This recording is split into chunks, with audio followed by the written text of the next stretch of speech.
Se la strada è in salita è solo perché sei destinata ad arrivare in alto.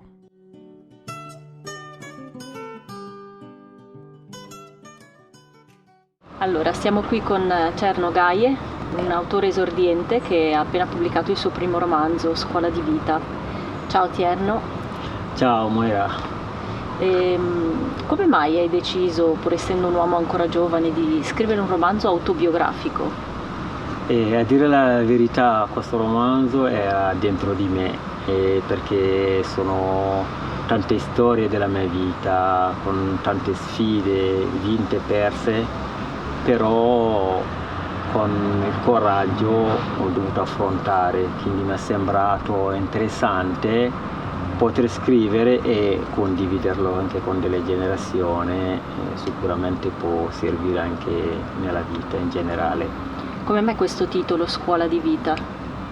Questo titolo è Scuola di vita, come il nome, scuola è un luogo di insegnamento, quindi ho pensato che la richiesta di queste storie raccontate nel libro, la possibilità che ho avuto anche nel girare il mondo, attraversare tanti paesi, conoscere tante civiltà o civilizzazione, e questo è una richiesta che aggiungendo nel libro come che può essere come se fosse una scuola dove uno può andare a trovare un sorgente comunque di formazione o di informazione.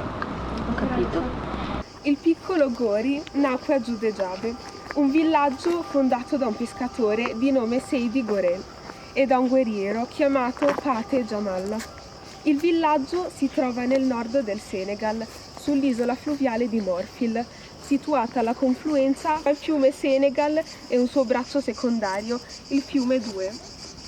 Nei tempi in cui Gori era bambino, l'isola sembrava un paradiso terrestre. La madre terra era generosa con gli uomini che vivevano in armonia con la natura. Pioveva in abbondanza e grazie alle esondazioni del fiume, dopo il ritiro delle acque, le terre bagnate diventavano luoghi fertili per un'agricoltura fiorente. I frutti della terra, insieme all'allevamento del bestiame, erano fonte di reddito per la gente del villaggio.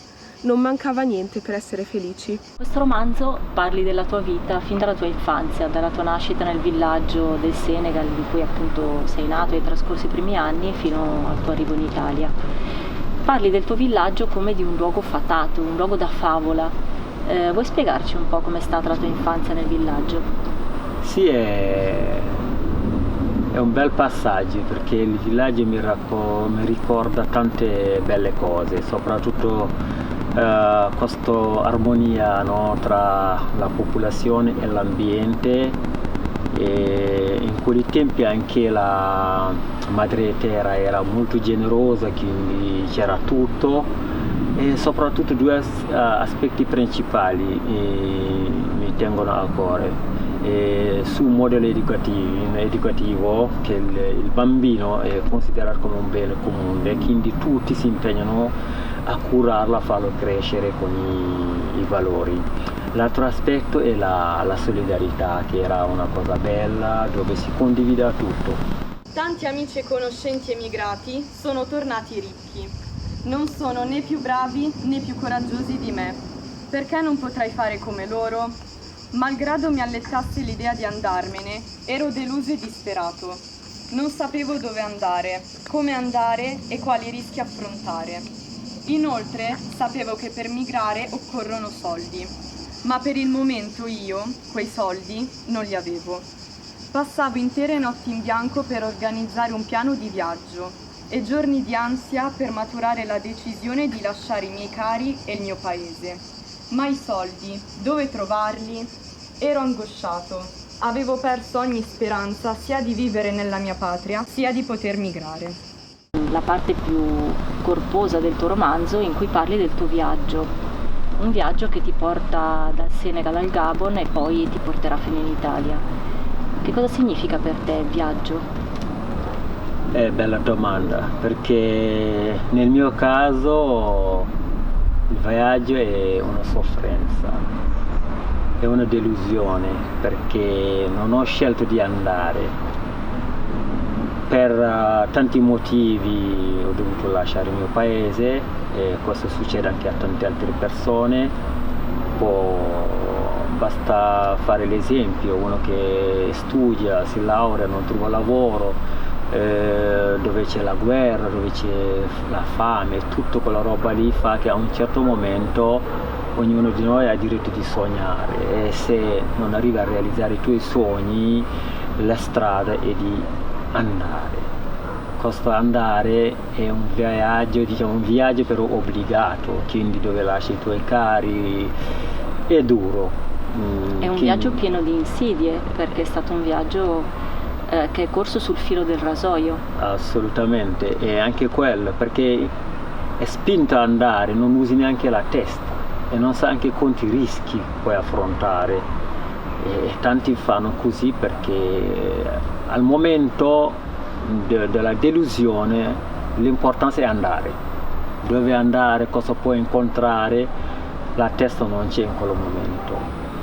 Per quello dico, nel mio caso non è viaggiare come uno che sceglie con tutta la libertà, perché viaggiare è bello, sì, lo fai in modo libero, vai a scoprire il mondo e poi a realizzare i tuoi desideri, è una cosa bella, però nel mio caso è comunque una cosa diciamo triste, perché sei stato obbligato. Va bene, nel tempo comunque ho dovuto anche cercare di lavorare dentro di me per trasformare questo viaggio in speranza. Certo, questo viaggio ti conduce poi in Italia, è il luogo dove hai trovato il tuo porto sicuro. I porti però non sono solo luoghi di approdo, ma anche luoghi di partenza. Il tuo viaggio è finito oppure continua? È bella domanda. Va bene, il viaggio possiamo dire che è finito, nel senso che mi sono fermato, ho cercato di lavorare per integrarmi nella società e di portare anche il mio contributo modesto. Diciamo che è finito, però nella mia testa c'è ancora da viaggiare, perché sono tante cose da scoprire.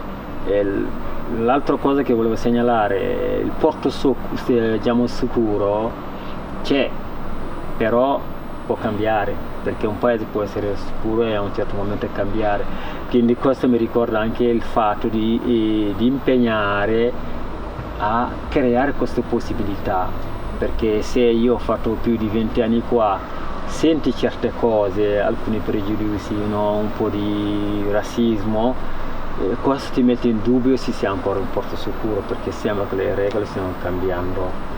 Però in tutto questo comunque ci fa capire che nella società in generale ognuno deve impegnare comunque a portare una pietra nella costruzione comunque più civile della comunità, quindi cerchiamo di trasformare che questo paese è un posto più sicuro.